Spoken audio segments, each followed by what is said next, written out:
Dober dan in dobrodošli na spremljevalnem programu Druge godbe. Danes bomo imeli ne toliko, 45 minut pogovora s Saulom Williamsom.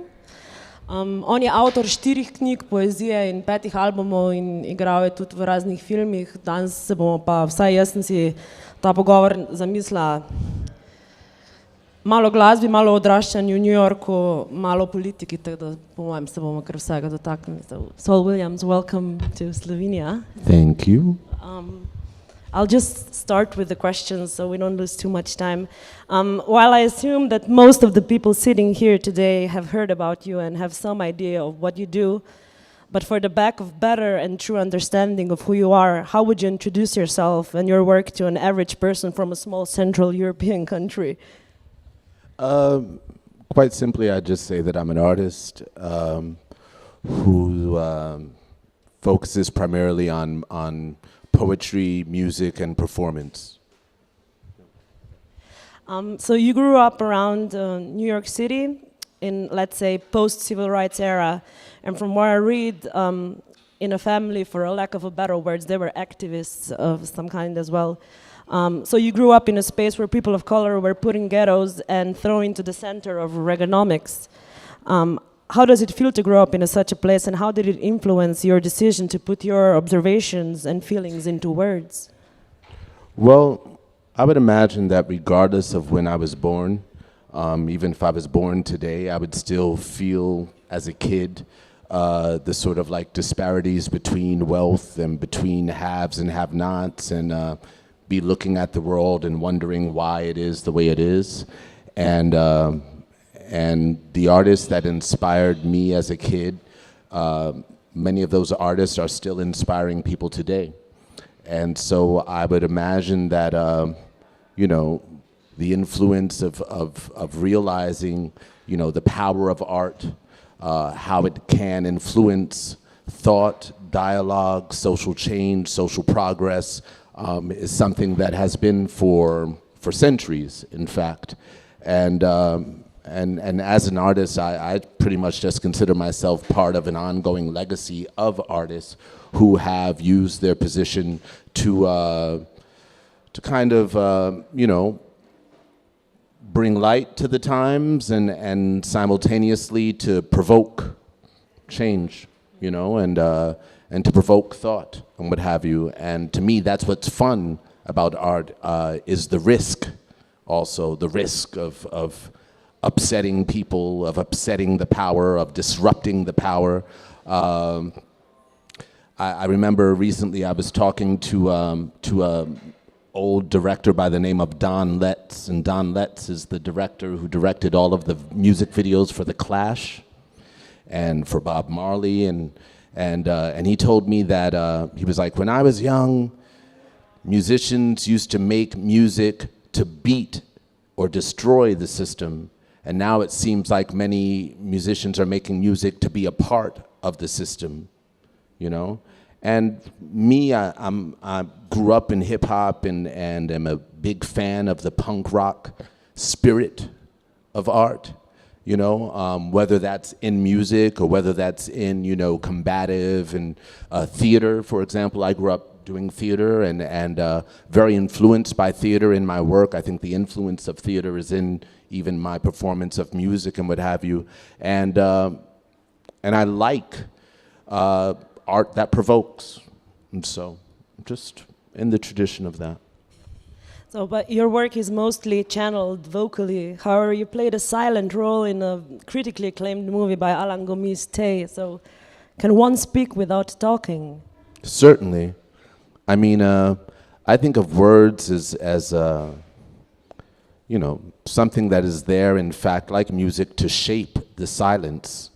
And the Tao Te Ching by Lao Tzu, the ancient Chinese book, the Tao Te Ching, says that the Tao that can be told is not the eternal Tao, which is to say that we can speak around things, but it's sometimes difficult to express the thing in its purest form. And so my affinity towards poetry is not necessarily based on my affinity towards words and language. It's it's an affinity towards an unsaid or an unspoken idea.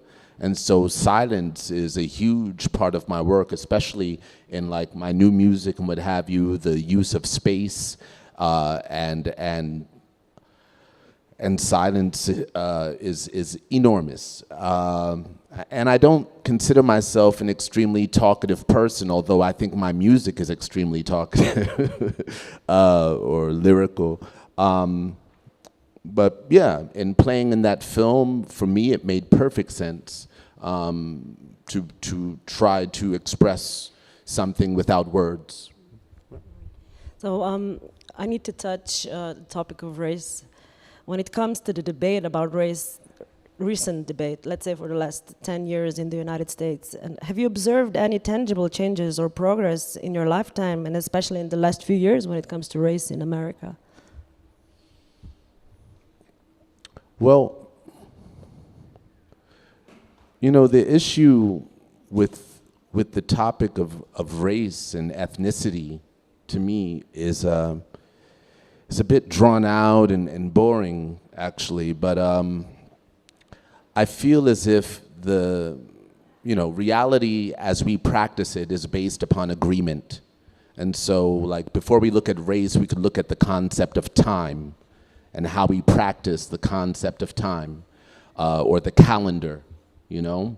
And the calendar, as we practice it, is like, I look at the Catholic Church, for example, as the original startup, you know?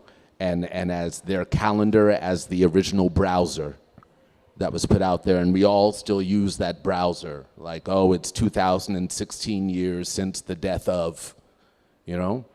But it's something that we practice. And with race, I think, once again, we've all agreed that the idea of race is real, and as a result, there are a bunch of realities that follow. And so, in the desire to transcend race, we have to kind of walk through it, and we have to acknowledge that we've played along with like short-sighted philosophies and ideologies. So when I look at what's happened in the States over the last 10 years, you say, especially in the last, let's say, 2 years with Black Lives Matter and a lot of the activism surrounding police brutality and the penitentiary system in the States and what have you, part of me is like, it's about time. It's wonderful to see a new generation wake up. But I also acknowledge that a lot of our relationship to race is reactionary. And in order to transcend these ideologies, we have to actively pursue, in fact, the course of humanity and of the human spirit, which is difficult primarily because we practice so many boundaried principles based on the concept of identities, so that, you know, I am Slovenian, I am American, I am male, I am female, I am Catholic, I am Jewish, I am black, I am white. There's all these identity factors that play into defining for us who we are just because we're born into it. And for me, I think that it is our privilege and right to transcend everything that we are born into. Everything. I think that we are bigger than our nationality, bigger than our gender, bigger than our idea of race. And we have to subscribe to something bigger than that and try to find a way to articulate that in order to achieve it. So, do I see progress? Not necessarily.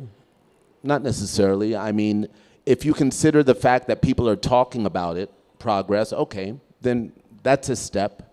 But there have been other times when people have thought about it and also have excused themselves from the conversation because they think it doesn't apply to them. But I think it applies to everyone, and I think that, yeah, I don't know. I have no idea. It's very disappointing, actually, where we are and how we think in relationship to these things, and it's a huge can of worms because our relationship to capitalism, industry, society. I mean, like, you talk about race in America, but when we talk about refugees, In Europe, for example, we're still talking about some of these same ideologies, so to speak, and these same boundaried ways of approaching the idea of the other, you know? And so I would like to see us transcend this sense of otherness. There's a Sufi poet by the name of Hafiz, you know, who has a poem where he says the other is a lie. And that's essentially what I subscribe to, is trying to find a way to transcend that, but not by avoiding the topic, by engaging it. But I can't really speak on whether we've made advances or not. I have no idea. I mean, yes, you can see people in high positions, but there's always been people in high positions. But poverty and disparities and all these things, they still exist, so. In your book, the Dead MC Scrolls, you have a quote by Paul Robeson that said, in the final analysis, every generation must be responsible for itself. So can we, in the view of the great divide between the global South and the global North, even talk about one generation? Well, in a sense, we can talk about one generation just because every generation does have the opportunity to regenerate the process and the progress of change. And we should be, like, in a sense, competing with previous generations to see how much we can accomplish in our lifetime, you know? Like, there's no real reason why the entire world could not be running on solar energy within the next 10 years. We could do it if we could beat the corporations that are slowing the progress of change. So if we, as a generation, make a decision like, fuck that, while I'm alive, I want to see this while I'm alive, then yeah, I think there's truth in the idea of saying that a generation has the potential to define itself, in a sense, in accordance with how they bring about social progress, because the things that we're fighting for now are the same exact things and principles we were fighting for in the 1700s, you know, when the idea of democracy was first being discussed in Europe. Of course, the idea of democracy is older than, you know, the French Revolution or what have you. A country like Senegal, for example, had democracy for 500 years before they were colonized, you know. So there's always the potential for each generation to make a difference, for sure. I think we can talk about that, but at the same time, yes, we are responding to our history and to the history that we're born into. Do you think that socially conscious people in the global North are also responsible to help people in the global South in terms of power relations, let's say in certain African countries when it comes to gay and homosexual rights, or the fear that's involved in Burundi right now? What's the role that global North should play in, and if even they should play any role in empowerment of the activists in the global South? That's a good question as far as what can an outsider bring, you know, to a discussion. I don't know. I don't know really, because in many ways, you know, it is crucial that people in a particular environment are empowered enough to speak up and stand up, you know, for what's going on there. The role that outsiders can play, like for example with Burundi, you know, when you see sort of like sanctions, you know, being placed on Nkurunziza and his government as a result of him, you know, extending his, you know, changing their constitution and having a third term as president. There, you know, there's this small role that other countries can play by boycotting or what have you. But at the same time, we have to be careful when we punish governments and in turn punish the people, you know? On the other hand, when the government is punishing the people, and journalists are not allowed to speak, and students are not allowed to speak up, and voices are suppressed, then, yeah, we could also find a way to empower those who are seeking expression. But how that happens, I don't know. But it's not a North-South thing. I mean, I even think of people like Ai Weiwei in China. And I think of technology like BitTorrent that was helpful to him getting his voice out of China and getting his messages out of China when he was restricted from social media and what have you. In that way, not a country, but a corporation was able to be of service, you know? And that is part of the excitement of the times, is that we, through our new technology and what have you, have the possibility of overstepping the power, the boundaries of power as we know it, and empowering those in other places simply by connection. And so I guess that's a way. There's a recurring thread in your works, the concept of truth to power. Can you elaborate around that a bit? I didn't know that there was a constant thread. A reoccurring one, that's what Yeah? I've noticed. Yeah. I don't know if I can elaborate on that, since it's not really something that I really think about. When I think about power, primarily I think about people.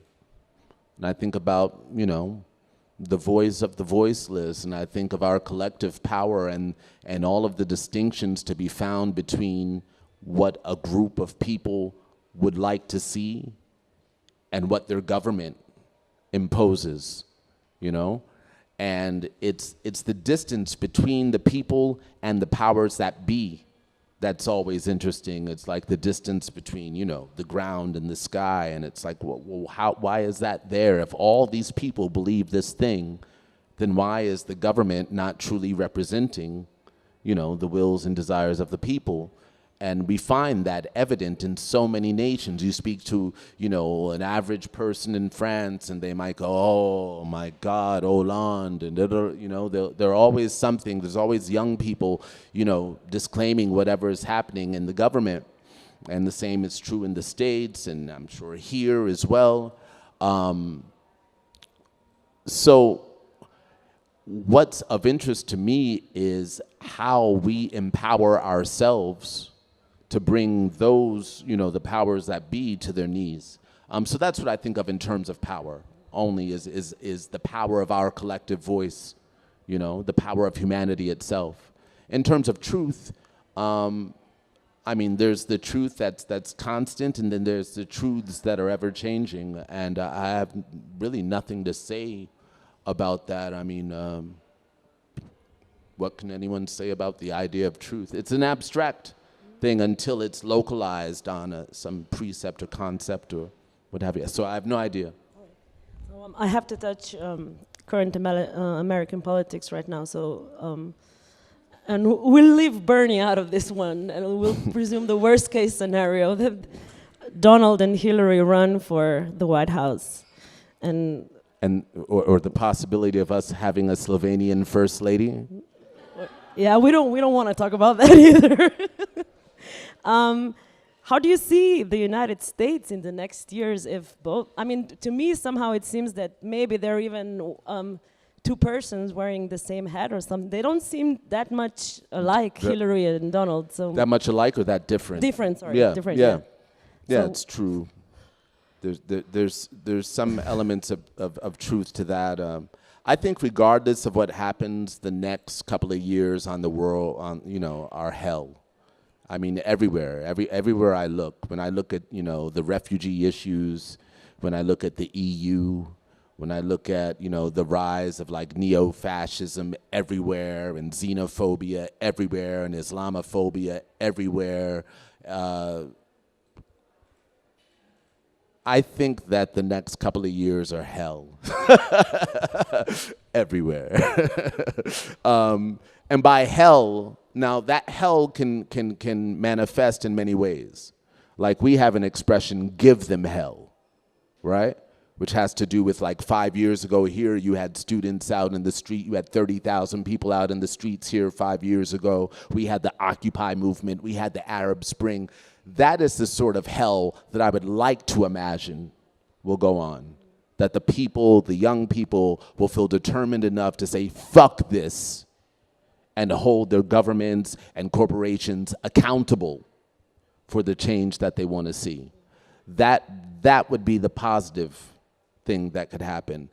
even if Bernie Sanders, who I would like to win, gets elected in the States, all of those Trump people and what have you, there's still going to be hell to pay. There's still going to be hell to pay. So, and if Hillary gets elected, obviously there's going to be a hell, just because when I was growing up, there was so many apathetic youth, and if Hillary gets elected, the same sort of apathy is going to set in, because there's not a lot of young people who are for Hillary. And when they realize that the system is rigged and that even the Democratic Party is so heavily, embedded in the idea of the establishment, that even they make it difficult for true progress to occur, which is the case, I think there's going to be a lot of disillusionment. And when you have high amounts of disillusionment amongst young people, well, you have better music. So I do think that we'll have great music over the next couple of years. That's the plus. I heard that Rage Against the Machine got back together. And what I'm saying? It'll be like that. It'll be like that. Like we'll have better music. But yeah, our governments have gotten out of control. And so there's some positivity when you have someone like, I don't know, like maybe Corbyn in England, and Trudeau in Canada. Like, there's a few progressives that are making it to the top, but we need way more than a few in order to progress humanity to the point where it can and should be. And so it is my feeling that in order to achieve that, we're probably going to have to burn down a lot more shit. So, sorry. Not the music venues, though. No libraries or music venues or schools. We'll keep them standing. Yeah, I would stop here. I need to ask my bosses if people from the public can ask some questions, because I'm sure that some of you would be interested in that. I'm cool with that. Yeah. I have a question. So you are supporting, you would like Bernie to win. What if this happens and he comes to you and give you opportunity to take an active role in changing the establishment? Would you consider that? You mean like to be a minister of something? We don't have a minister of culture in the United States. We don't have that. So I guess, I could only be like an ambassador of something, or, a laureate of some kind. But I have nothing against giving it a shot. But I probably wouldn't last long because my language is too fucked up. And, but I don't know. I mean, if Trump asked me, I probably would still, because it would put me in the position to say, what the fuck are you talking about? Da, da, da, da, But I think I'm really clear on where I stand. I would never, I don't know. I mean, the change, I believe that there is change that can happen from the political order, and I'd like to see those changes there, but I don't really envision myself in that position. I like to write music for activists to burn shit down to. I'm more, I'm more interested in making big plates of meals for anarchists and stuff like that, I feel more aligned with the counterculture, but yeah, I've read poems at the White House, and I've been invited to those spaces, and anytime I'm given that opportunity, I see it as an opportunity to go and it's like a graffiti artist being asked to come paint a mural of whatever you want, and I'm like, okay, cool. Then I'm like Diego Rivera in Roosevelt's thing, putting communists, yeah. I don't know what I would do. I don't know. But I doubt that'll happen. I don't think Bernie knows who I am. Any more questions? The shy Slovenians? No. Are you disillusioned? Because before you were talking about this relationship between good music and being disillusioned. Am I what? Arne, come forth. Am I disillusioned? Yeah, I'm completely disillusioned. Yep. 100%. Yes, I'm disillusioned. I mean, I think there's so much fucking work to do in terms of like the role of corporations and religions and governments in society and so much that I see that would need to be achieved in order for us to accomplish something as a generation, let's say. You know, there's that famous speech by Martin Luther King where he's like, I see this happening. I may not live to see it, but it'll happen. I understand what he says when he goes, I may not live to see it. Because it's just too much fucking shit going on, and it's nonstop. And when I think of particularly the role that America has played in stirring up nonsense in the Middle East and Israel and Gaza and all that shit, like it's ISIS, it's a lot fucking going on, man. It's a lot, and it'll take years to straighten out this shit. So yeah, I'm completely fucking disillusioned. Plus, I mean, you listen to like pop music and you see what people enjoy, and you're like, really? It's a fucking problem. People have never been so corny. You know, you know, like when I think of like the generation of like, I don't know, Sinead O'Connor on stage ripping up a picture of the Pope or Madonna, and you know, like I think of like, and I think now of like, I don't know, Justin Bieber or Taylor Swift and the pseudo-empowerment of, you know, manufactured music that lacks in originality, and the death of Bowie, the death of Prince. It's like, yeah, we have a lot of we need some really fucking great musicians right now with the courage to make music that does not conform, you know? And I don't even know what that means, you know, but I really miss punk rock.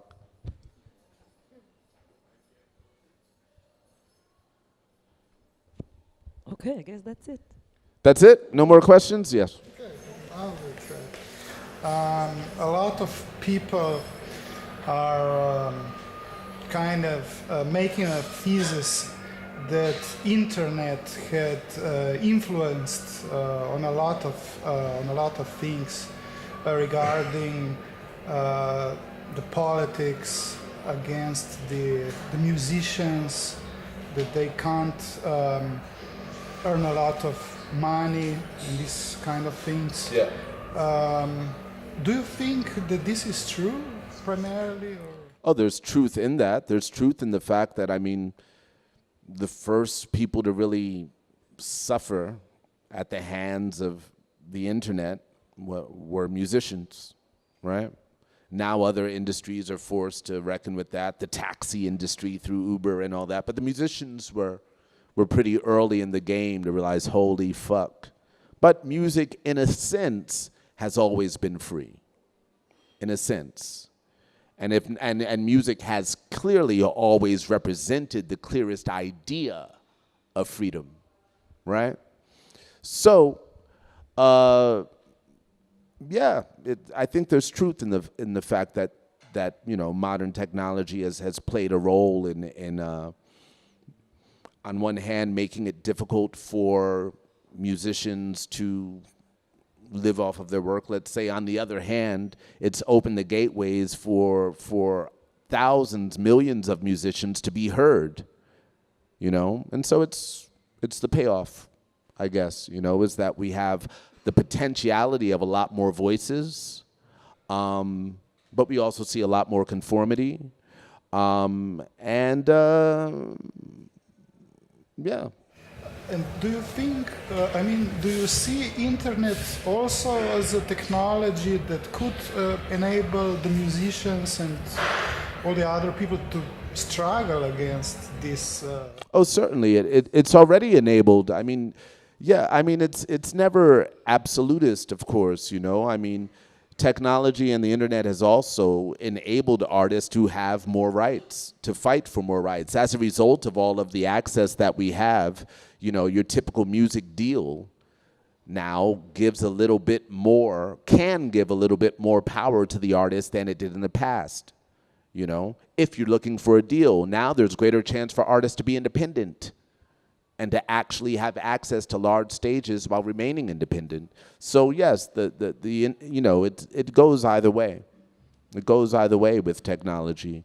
You know, there are ways in which it really empowers and ways in which it can disempower and destabilize. I mean, it may have affected musicians, but it also heavily affected the industry, the music industry, which is good because they needed to be challenged, you know?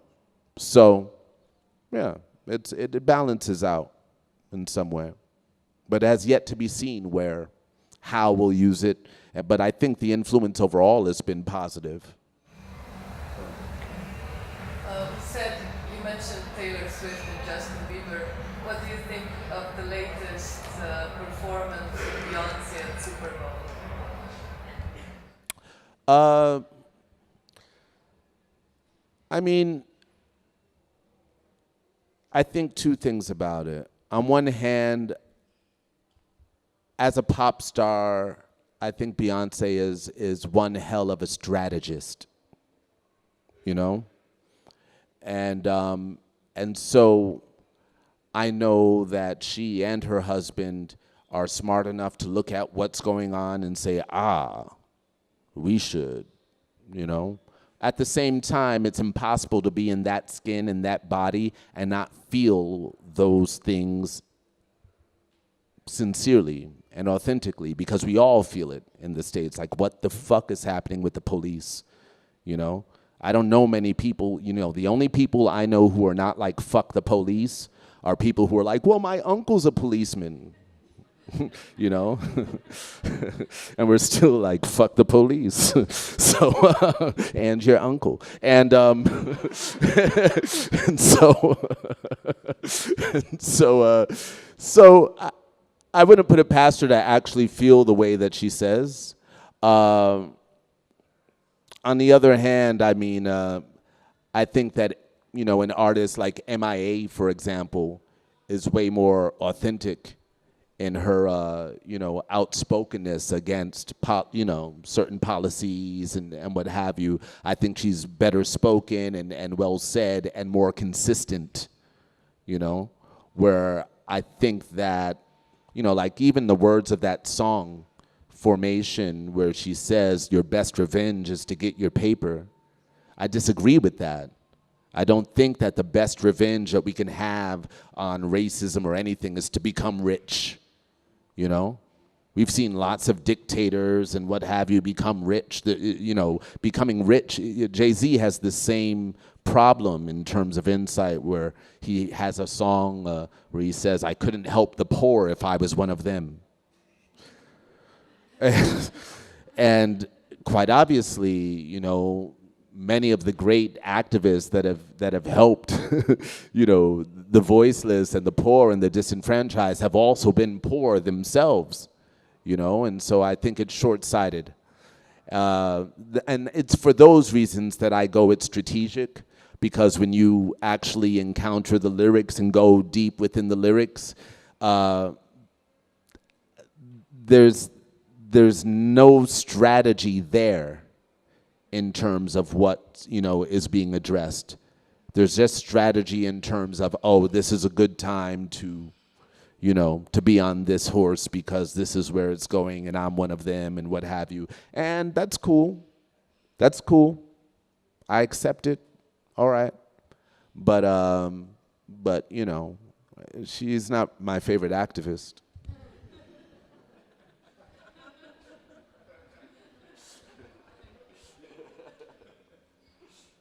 But you know, her and Taylor Swift, I think, are significant in terms of what they represent as women in this day and age. But we've had, you know, women superstars and pop stars for ages, you know.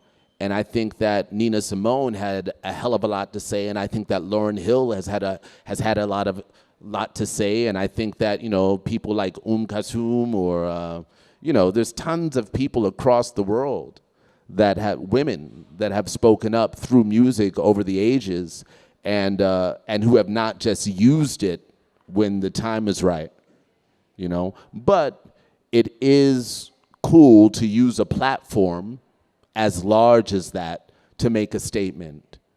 But, you know, we recognize authenticity when we see it. So which artists were you most influenced by when you were growing up? Paul Robeson. Paul Robeson was a actor, lawyer, singer, activist from the 20s, 30s, 40s in America, who was labeled as a communist during the McCarthy era and had his passport and his ability to sing in public taken away from him while he was the biggest musician and entertainer of all time at that time in America, Paul Robeson. And my mom encouraged me to do a report on him when I was like maybe 9 or 10. Because I said I wanted to be an actor, and my dad said, I'll support you as an actor if you get a law degree. And my mom thought, oh, actor, lawyer, you should read up on Paul Robeson. And when I did, I was truly inspired by his voice and what he understood about the arts and representation and what have you. I felt like he really got it. And so that's been, you know, probably my biggest creative influence, although there have been many over the years, musicians, writers, filmmakers, you know, that have, you know, that speak to me. So that, you know, when I discovered Fela, for example, you know, I was like, oh my God. Or when I discovered Tarkovsky, for example, I was like, oh, they don't show these films in America. You know, there's always something, you know, that has inspired me. It's been very important to me to have other artists that kind of like fuel me as I go. And I also think of that a lot as I'm putting work out, hoping that there are artists that are fueled by what I do. And what's your latest discovery in terms of good music? My latest discovery in terms of good music?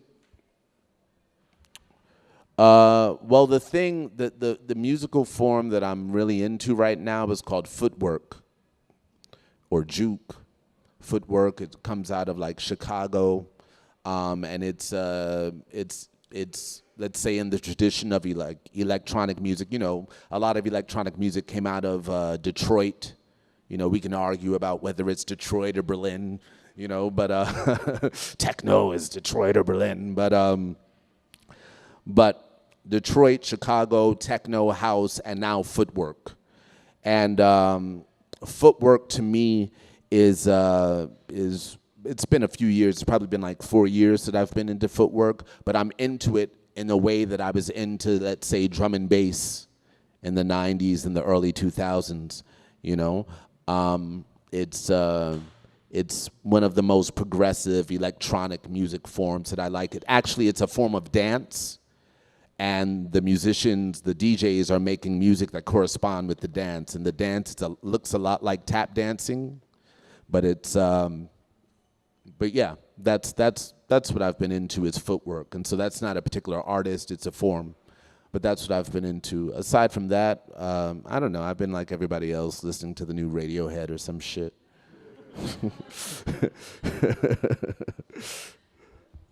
So we'll leave it at this. Thank you, Saul Williams. Thank you all very much. We'll see you soon. Évidemment.